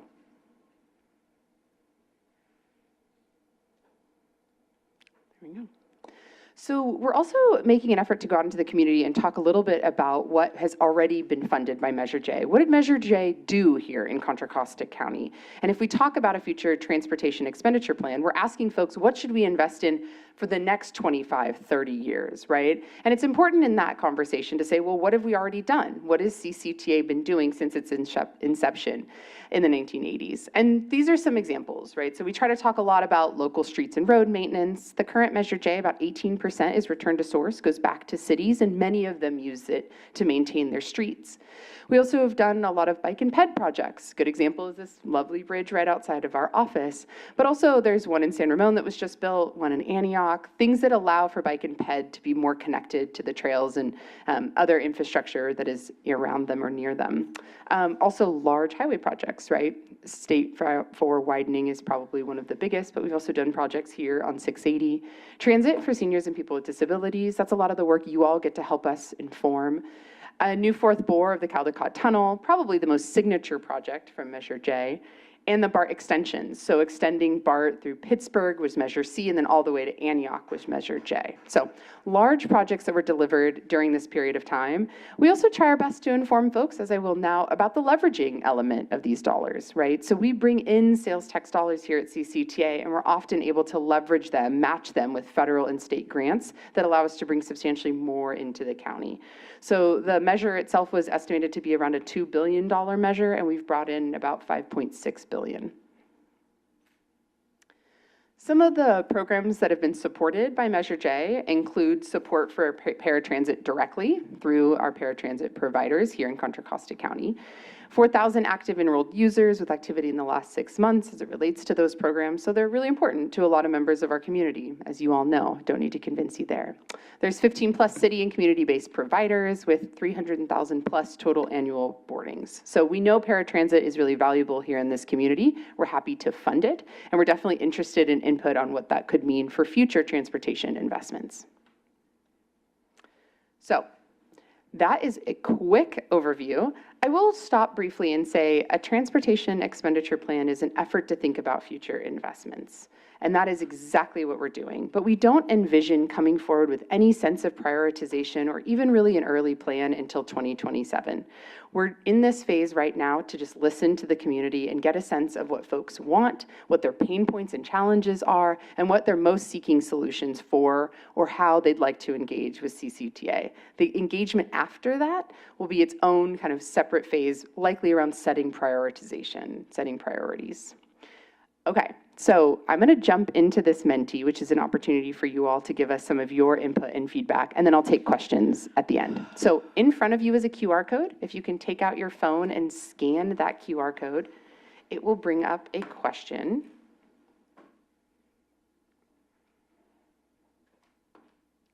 I'll give everyone a minute to get oriented there, and let me know if you have any problems.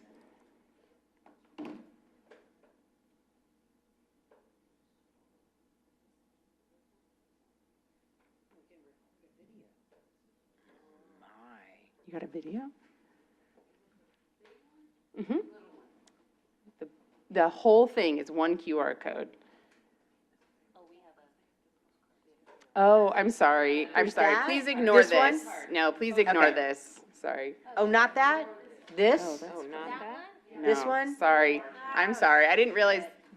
Yes, the giant thing that says Menti. Oh, giant. The giant QR code. There we go, Menti. Sorry, everyone. The big QR code on the white piece of paper. We'll definitely talk about this too, but yeah. Is anyone having any struggle or want any help? One QR code per meeting. Yes, ma'am.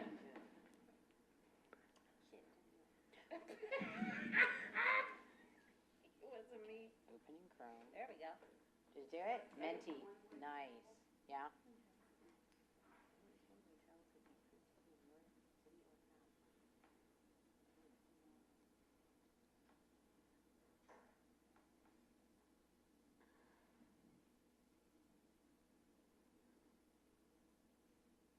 You can submit more than one answer to this, just so you know.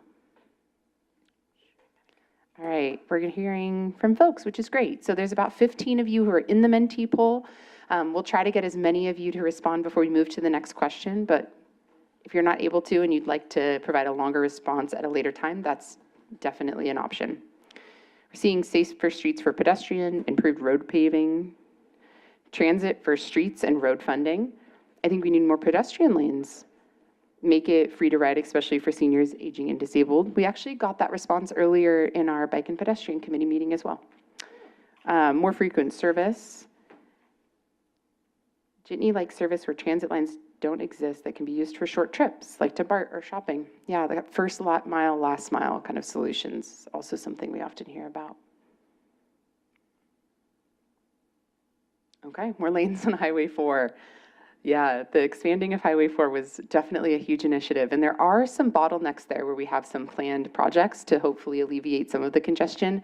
But further expanding freeways is probably an unlikely future. And if anyone would ever like to talk more about why that is, I'm happy to share. But the state laws as they currently are make it quite difficult to expand freeways further. Doesn't mean it's impossible, just less likely. Okay, I'm seeing 14 and 15, which is really great. So we're going to move on to the next question.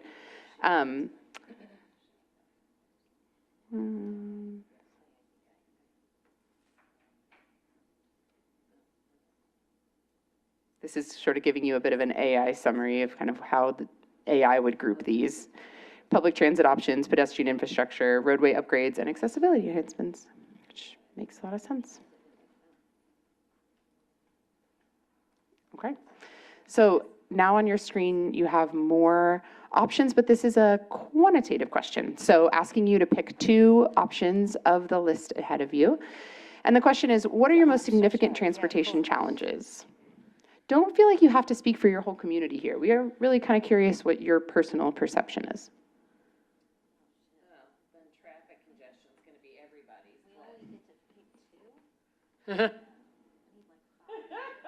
I know.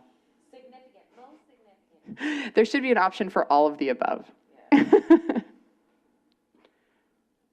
Wow, very diverse responses. That's actually really cool to see. All right. Probably not too surprisingly, I'm seeing senior and accessible transportation rising to the top. This would be the group where we would definitely anticipate seeing that, so appreciate that. But traffic congestion, limited public transit options, pedestrian bicycle safety, and the condition of roads are also definite highlights. Okay, I'll give us 1 more minute and then we'll move to the next question. I know.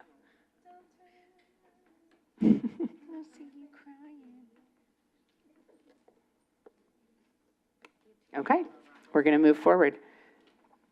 What is the first word that comes to mind when you think of our county's current transit system and transit infrastructure? This is a word cloud. It's really just asking for like 1 or 2 words, trying to just sort of get the early sense of your perception and understanding of transit here in Contra Costa County. And by infrastructure, just in case that's not clear, we mean like things that are meant to make things easier, more accessible, that are actually capital investments, but also this could include bus stops or rail stations. Not so much the operations and the service itself, but the infrastructure around it. Oh. Can you guess which one was mine? Aging? I know what you're going to think was my answer, but I'm curious if you know.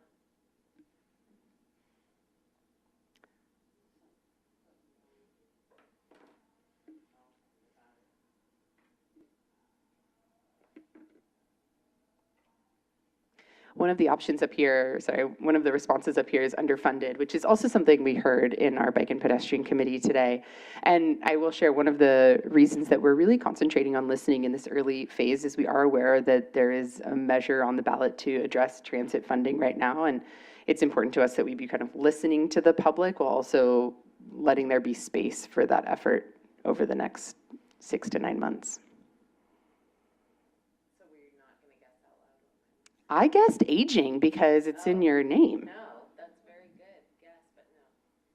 Would you like to out yourself, Commissioner Toth? Mine is the biggest one. Improved. All right. I love that positive energy. Absolutely. It's a very hardworking group. Okay. we will move forward. But again, if you have any input that you want to give, you will have lots of other opportunities as well. No, we've got 2 more questions. So somewhat of a similar question, but this is really asking about your challenges in trying to access destinations other than your immediate city or town. So when you're trying to go to other areas of the county or even outside the county, thinking about regional connectivity, what are the top 2 challenges that you experience?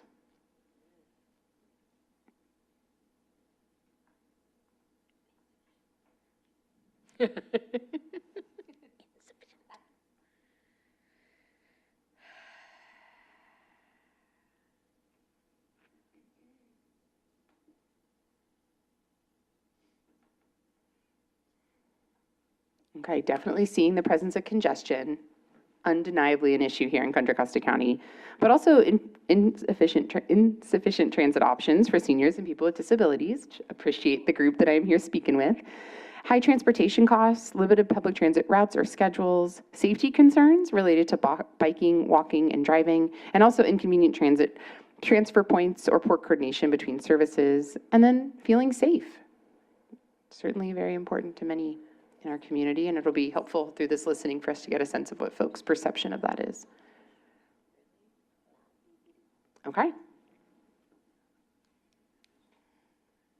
I am going to move us to our last question, and this is where we're asking you to be visionary. Throw out any idea you may have, what you would like to see the future look like and how you think we could get there. You can submit as many ideas as you would like. This is just an open-ended, short answer question.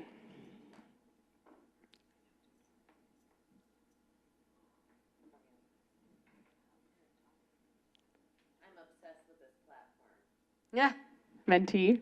Yeah, it's great. This is your first Mentee? Welcome. Welcome to Mentee. Yeah, it's been great. We are asking the same questions of our board and of our committees so that we can go back and report to our board of ways in which they're, clearly very aligned and other places in which that feedback might be really helpful, and it gives us the opportunity to.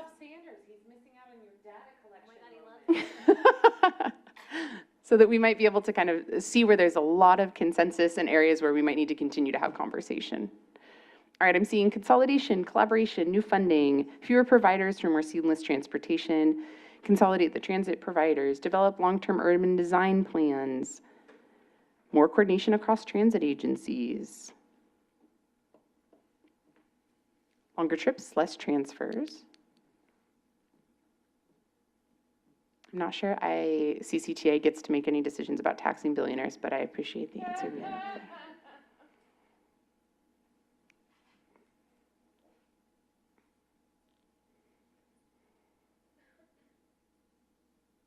Make the entire seamless system and transfer free. Consolidate the network. Expand routes and make travel safe, more accessible, and attractive. Get car riders out of cars onto public transit.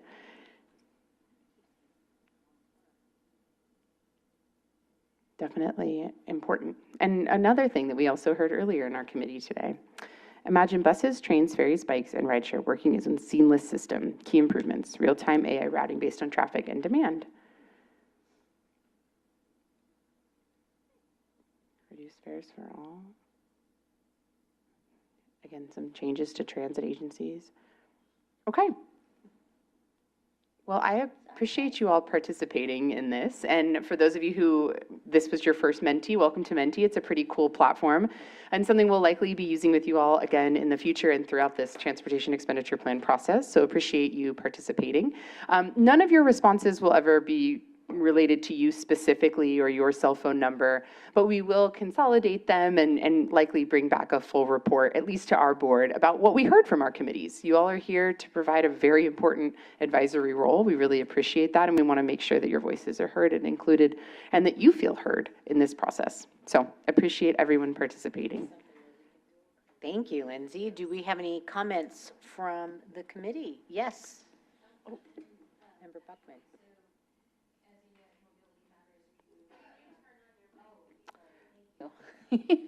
So as you know, at Mobility Matters, we do the information and referral. is it possible, I know I asked this to Halima, and she said yes, but I want to make sure that yes is a yes. When I do talk to clients, is it something that I keep it on my phone, this, and is it okay that if I'm talking to a client that I do the survey, same survey, but it's not coming from me, it's coming from that person? Yeah, I get a lot of absolutely. calls every day. Yep, absolutely. No, we would Okay. really appreciate that. And I appreciate you mentioning that, actually. I didn't get to finish this slide, but I did just want to mention, so you all have the postcards in front of you with the other QR code. Sorry about that. Those are an example of what we've been handing out in the community, and it links you to a quick web page that offers you the ability to provide feedback in 3 ways. There's a 3-question questionnaire that asks these questions, very high level. What's going well? What are your pain points? What kind of improvements do you want to see? There's also the opportunity to leave a voice memo, and we would love that. If all of you could leave here and just record for me a 30-second, like, this is what transportation looks like to me, or in Contra Costa County, or this is what I would like to see, or here's something I don't understand that I'd like to understand better. Whatever you want to share with us, we'll be taking those voice memos and compiling them so that we can, again, share with our board what we're hearing, but also to provide some anecdotal experiences that we can share out in the community, and likely creating a podcast that we'll share that sort of summarizes like some of these real voices in the community talking about transportation. Lastly, if you want to leave a video memo, you can also do that. That is a very dangerous option, No, just so please, you know. bring 'em on. We're gonna do group videos. I love We're gonna that. do all kinds of inappropriate things. Can I bring this to work? Yes, bring it anywhere and everywhere. And in fact, I have thousands of them in my office. So if you'd like a stack and you can take them back, we'd be more than happy to have you share that. And again, this is a listening phase, but there will be future phases. And in fact, as part of the listening, we will be doing a survey. And I believe all of you got an email that talked a little bit about our ambassador program. But one of the things that we're prioritizing for this survey this summer is to really try to work with nonprofits that might be able to connect in the community in places we might not otherwise have relationships, and or, to your point, Jallo, to actually be willing to sit with folks and help them fill out that survey so that we hear from them, even if they're not very tech comfortable, or they might not otherwise feel like their voice is wanted, that this is an ambassador that can help us to say, we absolutely want to hear from you. And we're really looking forward to launching that ambassador program at the beginning of June.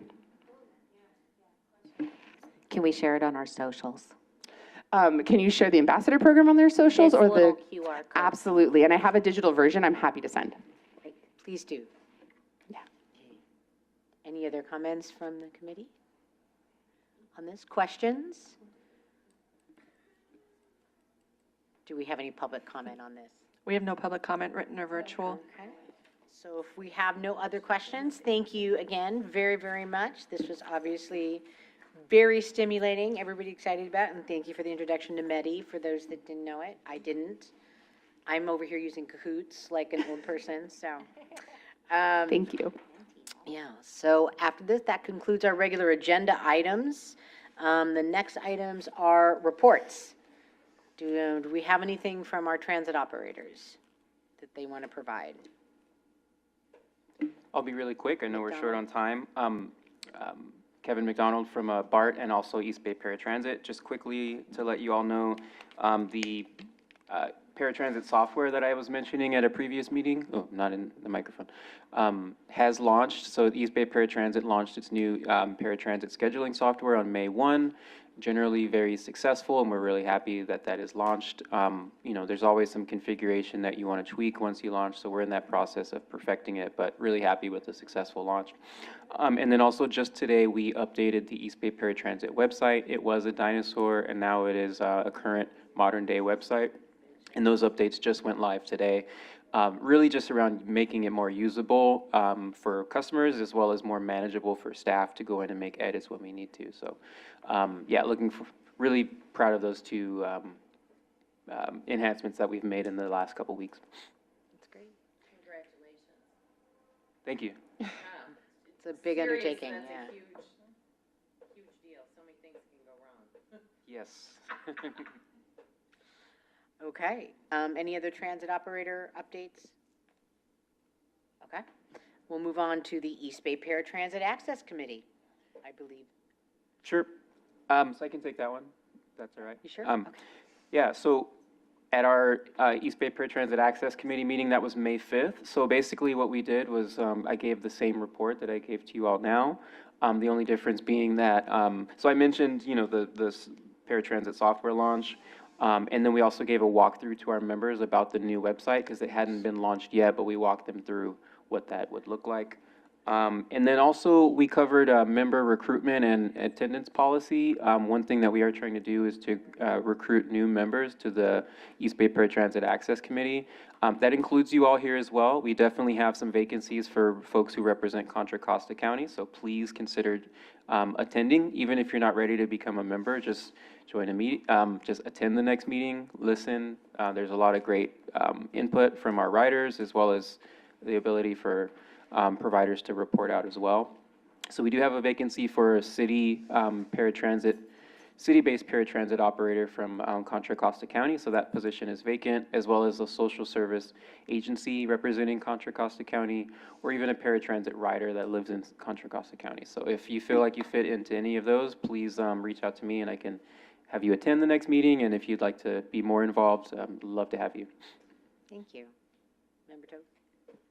Do you have something in writing about it? Because I'm just thinking like it would be helpful for me to send it to Glenda at the county and Aging and Adult Services, who would send to her distro list. And my guess is you're predominantly West Contra Costa facing, yes. So having it go out to the senior coalition in West County, like there's just, if there's something, whether it's, Yeah, I'll send you the flyer. We have a flyer that's. that would be amazing. If Gets you you send started. that to me, I will distribute and hopefully help get you some humans. Will do. Thank you. How about, do we have a report on the Senior Mobility Action Council? He is no longer on. I do have a member, Brian Harris, is joining as a member of the public on Zoom, and he does have his hand raised. Okay, so you can do the report on the Senior Mobility Action Council. Member Harris, you Yes. should be able to unmute now. Good afternoon, everyone. You all are a riot. This is amazing here, especially you, Debbie.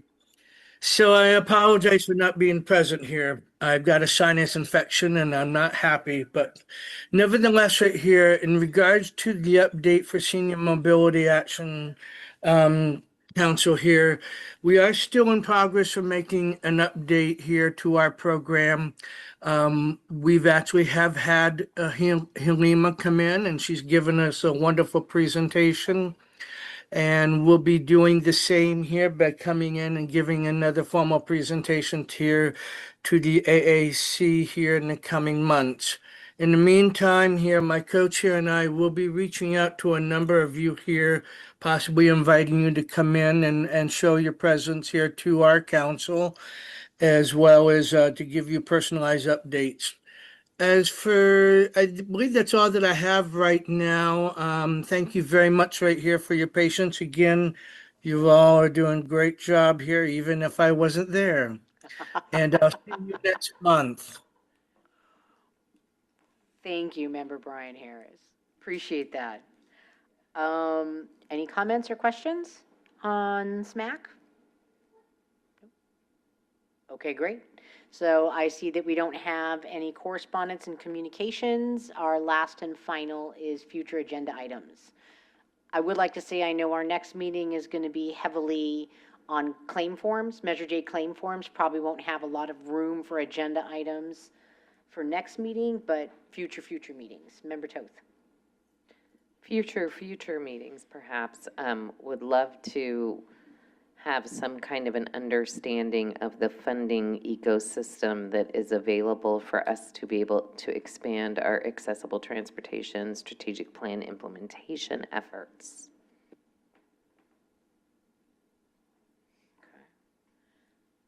Anyone else?